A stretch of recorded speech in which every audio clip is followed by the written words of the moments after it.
ലോകത്തൊരാൾക്കും മറ്റൊരാളെ mislead ചെയ്യാനാവില്ല, lead ചെയ്യാനും ആവില്ല. നിങ്ങൾ ആരെയെങ്കിലും ലീഡ് ചെയ്യാൻ പറഞ്ഞു കൊടുക്കുന്നു എന്ന തോന്നലുണ്ടെങ്കിൽ മിസ്ലീഡ് ചെയ്യാനാവും. ആർക്കും ആരെയും ലീഡ് ചെയ്യാനാവില്ല, ആർക്കും ആരെയും മിസ്ലീഡ് ചെയ്യാനാവില്ല. മിസ്ലീഡ് ചെയ്യപ്പെടേണ്ടവർ നിങ്ങൾ പറഞ്ഞാലും ഇല്ലെങ്കിലും മിസ്ലീഡ് ചെയ്യപ്പെടും. ലീഡ് ചെയ്യപ്പെടേണ്ടവർ നിങ്ങൾ പറഞ്ഞാലും ഇല്ലെങ്കിലും ചെയ്യപ്പെടും. നിങ്ങൾ പറയുന്നത് അതിനല്ല, നിങ്ങളുടെ ധർമ്മത്തെ പോഷിപ്പിക്കുന്നതിനാണ്. ആ ബോധത്തോടുകൂടി വേണം പറഞ്ഞു കൊടുക്കാൻ. പറഞ്ഞു കൊടുക്കുമ്പോൾ നിങ്ങളുടെ അഹന്തയുടെ അങ്കുലീ പരിമാണങ്ങൾ അനുസരിച്ച് ഒരുപാട് കാര്യങ്ങൾ നേരിടേണ്ടി വരും. അതെങ്ങനെയാണ് പറഞ്ഞു തരേണ്ടതെന്നറിയില്ല. ഒരു ഉദാഹരണം കൊണ്ട് ആദ്യം പറഞ്ഞു തരാം. അല്ലെങ്കിൽ അത് നിങ്ങളുടെ കൺസെപ്റ്റുകളെ ചിലപ്പോൾ മാറ്റിമറിക്കും. ചില വിധികൾ അവ ആദ്യം പറഞ്ഞു കഴിഞ്ഞാൽ നിങ്ങൾ ഇതുവരെ പഠിച്ചിടത്തോളം മറന്നു പോകുന്നതാണ്. അല്ലെങ്കിൽ സംഘർഷവും ദ്വേഷവും ഉണ്ടാകുന്നതാണ്. ചില വിധികൾ പഠിക്കാത്തതുകൂടി ഓർമ്മിക്കുന്നതാണ്. വിധികളെല്ലാം ശ്രുതി അധിഷ്ഠിതമാകുമ്പോൾ പറയാതിരിക്കാനുമാവില്ല. ശ്രുതി അധിഷ്ഠിതമായ വിധിയിലാണ് സ്വാധ്യായ പ്രവചനാഭ്യാംന പ്രമദിതവ്യം എന്ന് വരുന്നത്. വടക്കേ ഇന്ത്യയിലെ ഒരു ഗുരുകുലത്തിൽ വിദ്യാർത്ഥികൾ കുറേ പേർ പഠിച്ചുകൊണ്ടിരിക്കുകയാണ്. അതിൽ പതിവായി അടുക്കളയിലൊക്കെ പണിയെടുക്കുകയും ഗോക്കളെയൊക്കെ പാലിക്കാൻ പോവുകയും പൂക്കളൊക്കെ പറിച്ചു കൊണ്ടുവന്ന് അർച്ചനയ്ക്ക് ഒരുക്കി വയ്ക്കുകയും ഒക്കെ ചെയ്യുന്ന വിദ്യാർത്ഥികളുണ്ട്. ഗുരുവിൻ്റെ സേവകരായ വിദ്യാർത്ഥികളുണ്ട്. ഗുരു തന്നെ വിളിച്ച് കാര്യങ്ങൾ ഏൽപ്പിക്കുന്ന വിദ്യാർത്ഥികളുണ്ട്. സ്വയം കാര്യങ്ങളെല്ലാം ഞാനാണ് ചെയ്യുന്നതെന്ന് അഭിമാനിക്കുന്ന വിദ്യാർത്ഥികളുണ്ട്. ഇത്തരക്കാരെല്ലാം അവിടെയുണ്ട്. ഇവരിൽ ഓരോരുത്തരും താങ്കൾക്ക് പറ്റുന്ന വിധത്തിൽ ഈ വിധിയെ പാലിക്കുന്നുണ്ട്. സ്വാധ്യായം എല്ലാവരും ചെയ്യുന്നുണ്ട്, പ്രവചനവും ചെയ്യുന്നുണ്ട്. ഇവരോരോരുത്തരും പ്രവചനത്തിനൊരുങ്ങുമ്പോൾ അതിൽ ചിലരുടെ പ്രവചനം പ്രവചനമാണെന്ന് മറ്റേയാളിന് തോന്നുന്നില്ല. മനസ്സിലായില്ല? ചോറ് വിളമ്പിക്കൊണ്ടിരിക്കുമ്പോൾ അയാൾ ആ കൈ കൊണ്ടല്ല ഈ കൈ കൊണ്ട് വെള്ളം എടുക്കണം, ഇല്ലെങ്കിൽ നിങ്ങൾ മറ്റേ വെള്ളം അശുദ്ധമാക്കും. ശ്രദ്ധയോടുകൂടി ഭക്ഷണം കഴിക്കണം എന്നർത്ഥം വരുമാറും. നോക്കൂ, ആ ചോറ് താഴെ വീഴാതെ ഒരന്നവും കളയാതെ വേണം കേട്ടോ, അന്നമെല്ലാം കളയരുത് എന്നയാൾ പറഞ്ഞു കൊടുക്കുമ്പോൾ, അയാൾ പൂ പറിച്ചുകൊണ്ടിരിക്കുമ്പോൾ ഓടി വന്നൊരുത്തൻ മരത്തെ കയറിയിട്ട് കൊമ്പെല്ലാം ഓടിക്കാൻ തുടങ്ങുമ്പോൾ നോക്കൂ, ശ്രദ്ധാപൂർവ്വം പൂക്കൾ മാത്രം പറിക്കൂ, ആ ചെടിക്ക് നോവാതെ പറിക്കൂ.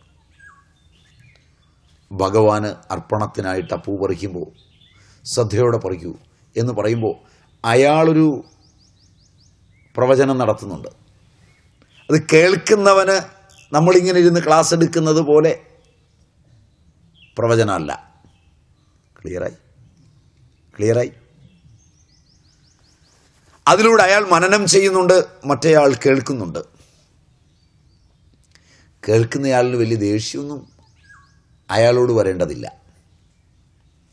എന്നാൽ ഇതൊക്കെ വേഗം തീർക്കേണ്ട പണിയാണ്. കമ്പൊടിച്ചാലും കുഴപ്പമൊന്നും വരാനില്ല, പിന്നെയും തളുക്കുന്നതാ മരം, മനുഷ്യനെ പോലൊന്നുമല്ല എന്ന യുക്തിയൊക്കെ തോന്നുകയാണെങ്കിൽ അവൻ്റെ കൂടെ പണിയെടുക്കാൻ ഞാനില്ല, ഞാൻ പണിയാൻ പോകുന്നില്ല എന്നേ പറയുള്ളൂ. മനസ്സിലായില്ല? അവിടുത്തെ വിയോജിപ്പ് അവൻ പറഞ്ഞ കാര്യങ്ങളോടല്ല,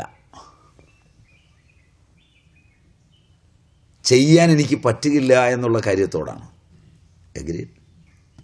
രണ്ടാമത്, ഗുരുവിനോട് അടുത്ത ആൾ ഉപദേശിക്കുമ്പോൾ എന്താണ് നമ്മളെ ഗുരു പഠിപ്പിച്ചത്, ഇന്നലെ ഇതാണോ പഠിപ്പിച്ചേ എന്ന് ചോദിക്കുമ്പോൾ ഞാൻ കേട്ടില്ലെന്നും അവൻ കേട്ടുവെന്നും ഒരു വ്യംഗ്യമുണ്ട്. മനസ്സിലായില്ല? ഞാനും അവനും ഒന്നിച്ചൊരു ഗുരുവിൻ്റെ അടുക്ക പഠിക്കുകയാണ്. ഗുരു പറഞ്ഞതൊന്നും എനിക്ക് ചെയ്യാൻ കഴിയുന്നുമില്ല. അവൻ ചെയ്യുകയോ ചെയ്യാതിരിക്കുകയോ ചെയ്യുമ്പോൾ ചെയ്യുന്നതെല്ലാം ഗുരു പറഞ്ഞ പോലാണ്. വളരെ കുറച്ചേ ചെയ്യുന്നുള്ളൂ, പക്ഷെ ചെയ്യുന്നത് അതുപോലാണ്. പക്ഷെ പറഞ്ഞോർമ്മിപ്പിക്കാൻ വരുമ്പോൾ എൻ്റെ ബുദ്ധിയെ അവൻ കയ്യിലെടുക്കുന്നുവെന്നും ഞാനും അവനും ഒരുമിച്ച് കേട്ടിട്ട് അവൻ എന്നെ ഉപദേശിക്കാൻ വരുന്നുവെന്നും അവൻ വലിയ ആളാകാൻ പോകുന്നുവെന്നും ഒക്കെ ആദ്യത്തെ കേൾവിയിൽ തന്നെ എനിക്ക് തോന്നും. എഗ്രി. അപ്പോൾ പ്രവചനം മുടങ്ങരുത് എന്ന് ഞാൻ പറയുമ്പോൾ ഈ പ്രവചനം അരുത്. മനസ്സിലായില്ല? പ്രവചിക്കുകയാണ് താനെന്ന് തനിക്ക് മാത്രമേ തോന്നാവൂ, കേൾക്കുന്നവന് തോന്നരുത്. എങ്കിൽ മാത്രമേ മനനം നടക്കുകയുള്ളൂ. ഇല്ലെങ്കിൽ പരസ്പരമുള്ള എതിർപ്പ് വിഷയങ്ങളിലേക്ക് പോകാനും പ്രവചിക്കുമ്പോൾ തന്നെ മറ്റേയാൾ വിഷയലോകങ്ങളെ ആസ്പദമാക്കി ചിന്തിക്കുവാനും ചർച്ച ചെയ്യുവാനും ഇടയാവും. അത് മനസ്സിനെ കാലുഷ്യമുള്ളതാക്കി തീർക്കുകയും ചെയ്യും. ശാസ്ത്രം പഠിക്കാനുള്ള അഭിരുചിയും ശാസ്ത്രത്തിൻ്റെ അനുഗ്രഹവും ശാസ്ത്രം പഠിപ്പിച്ച പാരമ്പര്യത്തിൻ്റെ അനുഗ്രഹവും നമുക്കതുകൊണ്ട് നഷ്ടമാവും. അദൃഷ്ടം കുറയും, അദൃഷ്ടമായ അനുഗ്രഹം കുറയും. അത് വരാതിരിക്കാൻ പ്രത്യേകം ശ്രദ്ധിക്കണം. ഒരു ദിവസവും പ്രവചനം നിർത്തരുത്. എന്നാൽ ശ്രദ്ധിച്ചു വേണം പ്രവചനം ചെയ്യാൻ. നമ്മെ കേൾക്കാതെയോ കേൾക്കയോ നിന്ദിക്കും എന്ന് തോന്നുന്നവരോട് പ്രവചിക്കരുത്. അവരുടെ നിന്ദ നമ്മളെ ആസ്പദമാക്കിയാണെങ്കിലും ആ നിന്ദ ശാസ്ത്രത്തിനാണ് കൊള്ളുക, നമുക്കല്ല.